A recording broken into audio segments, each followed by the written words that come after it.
आता बातमी महायुतीमधल्या विधान परिषद जागा वाटपासंदर्भातली। विधान परिषद निवडणुकीत महायुतीत शिवसेनेला 4 तर राष्ट्रवादीला 1च जागा मिळेल अशी चर्चा आहे।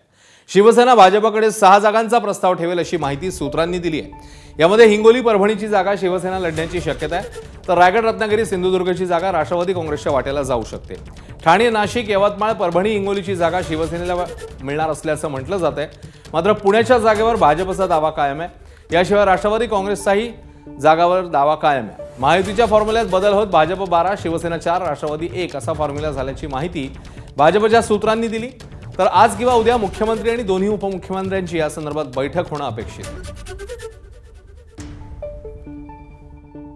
ते असं आहे की आमची चर्चा त्या संदर्भात चाललेली आहे।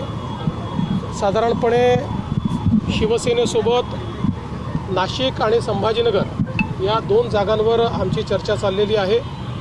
राष्ट्रवादीसोबत पुणे या जागेबद्दल चर्चा चाललेली आहे। आम्ही एकत्रित बसून यातनं मार्ग काढू। अजून मार्ग निघाला नाही, पण मला विश्वास आहे की मार्ग निघेल।